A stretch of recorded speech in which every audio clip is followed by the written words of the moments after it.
Hello everybody. If you want to read all the stories in full, please go to www.steveuk.blog. Thank you.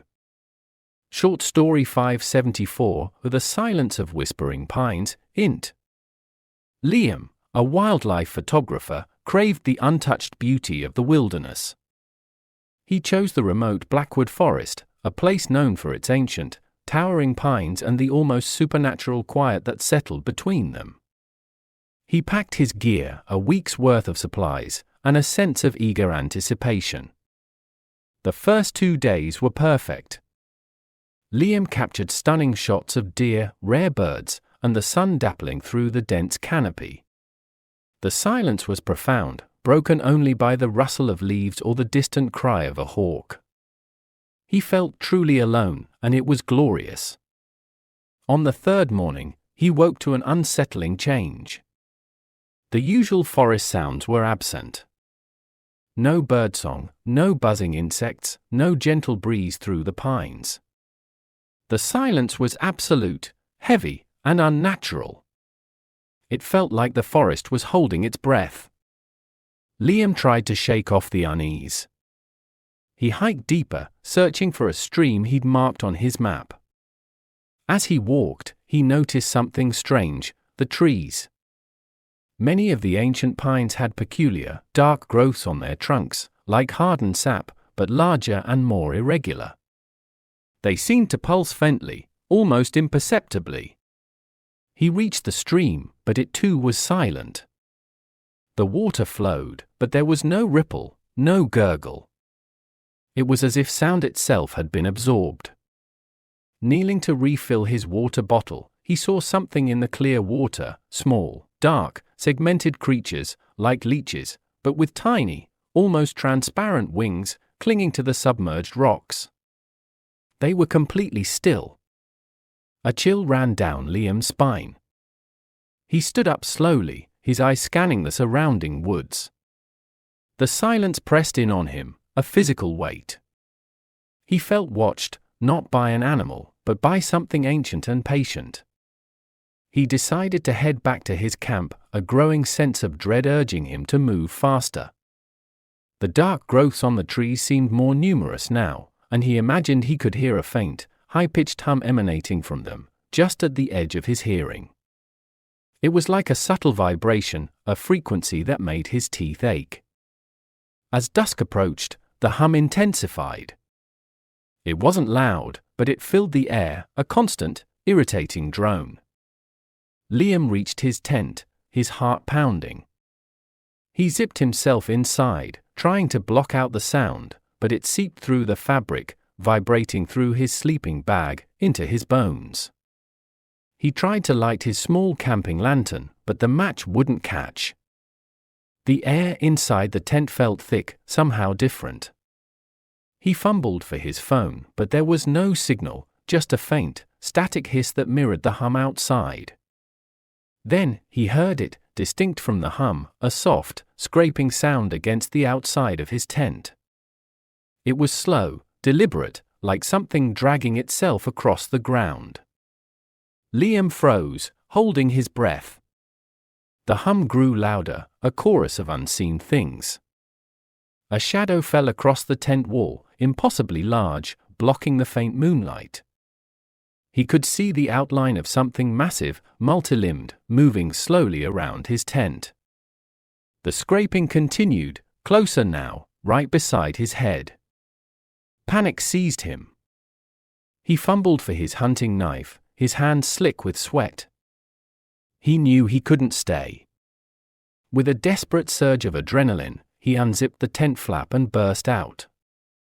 What he saw made his blood run cold. The forest floor was alive with the segmented, winged creatures he'd seen in the stream. Thousands of them, millions, crawling over the roots, up the tree trunks, their tiny wings vibrating, creating the hum. They were drawn to the dark growths on the trees, feeding on them, or perhaps, being born from them. And the large shadow? It was a massive, grotesque version of the smaller creatures, its many legs slowly pulling it over the forest floor. Its head was a cluster of tiny, unblinking eyes. Liam didn't scream. He simply ran. He ran blindly through the silent, humming forest, the scraping sound of the giant creature behind him, the myriad small creatures crunching under his boots. He ran until his lungs burned, until his legs gave out, until he burst out of the tree line and tumbled onto the rough asphalt of a forgotten logging road. He didn't stop until he reached his car, parked miles away. He threw himself inside, locked the doors, and drove, not looking back. He never returned to Blackwood Forest. The silence, the hum, and the sight of those creatures were forever etched into his mind, a chilling reminder of what truly lurked in the deep, quiet places of the world.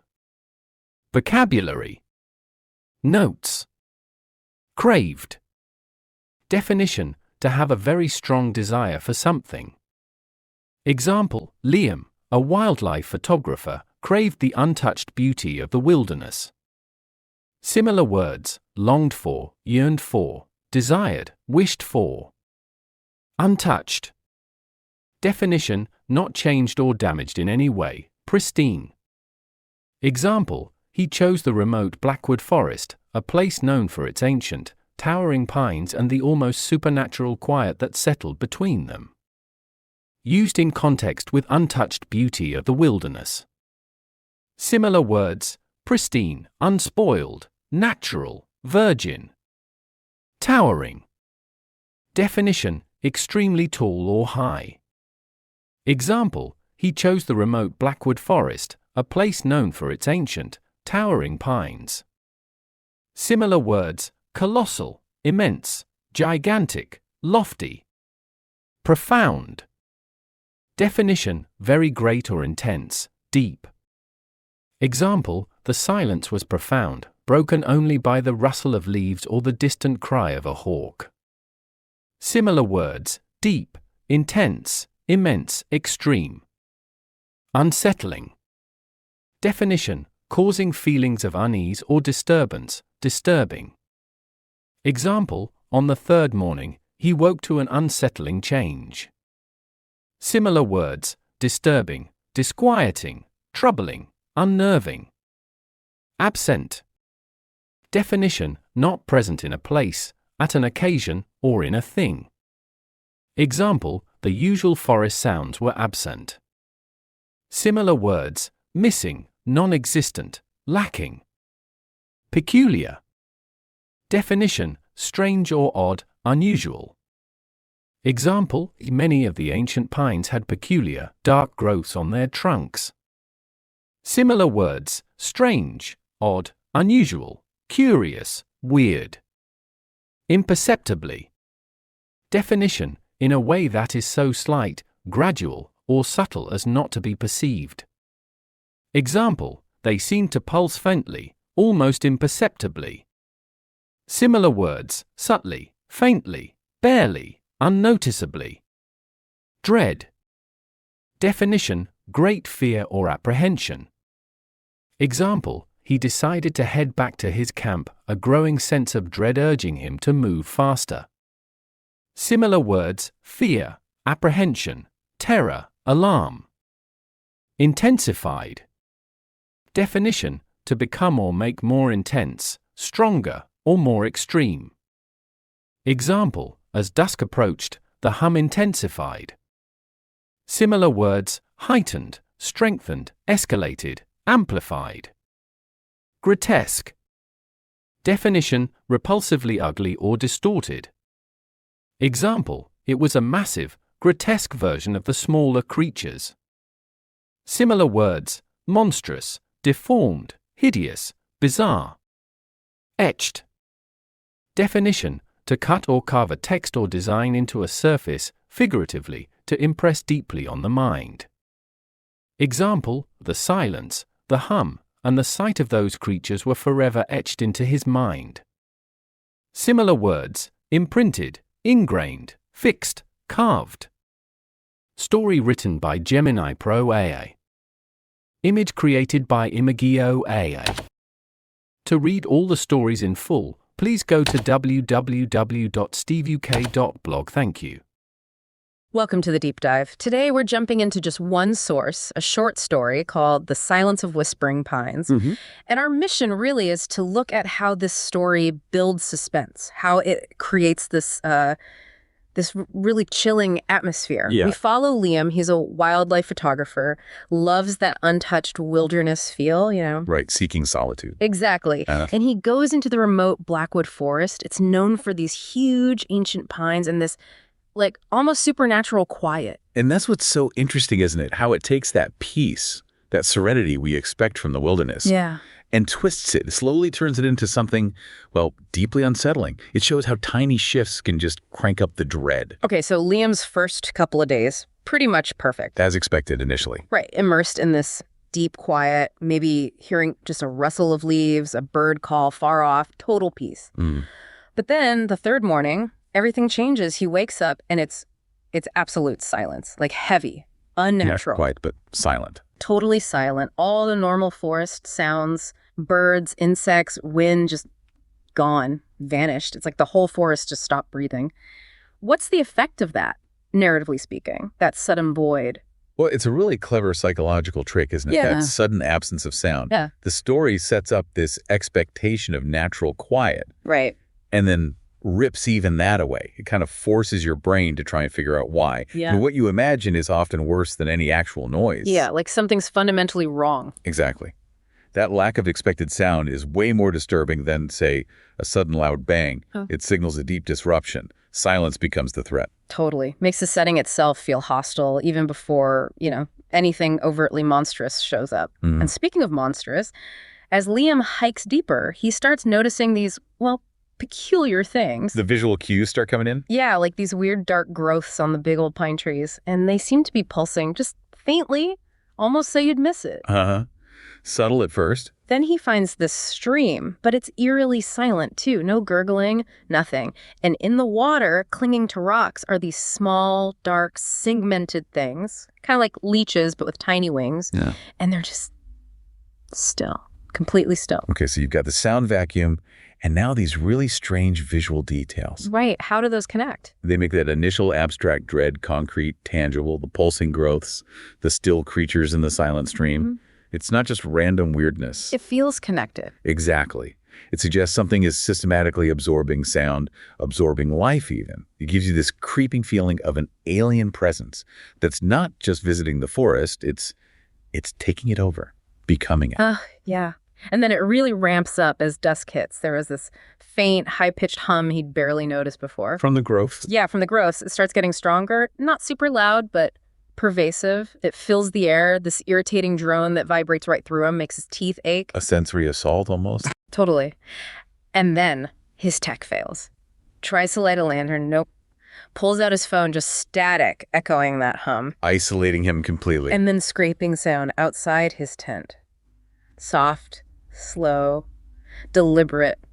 And this huge multi-limb shadow falls across the tent fabric. Impossible shape. Right, so it's hitting multiple senses now. The hum, the failed tech, the sound outside, the visual of the shadow. What does that do to the reader, to Liam? It's pure sensory overload.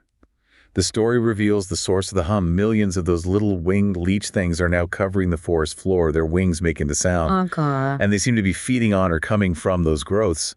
Then the shadow. It's a massive, grotesque version of those little creatures. Yeah. Its head just a cluster of tiny, unblinking eyes. Oh, horrifying. It pushes Liam and you, the reader, past rational thought into sheer panic. The tech failing just underscores how helpless he is, utterly alone with this thing. So his only move is to run. Just blind panic, crashing through the forest, which is still silent except for that awful hum. And the sound of the creatures underfoot.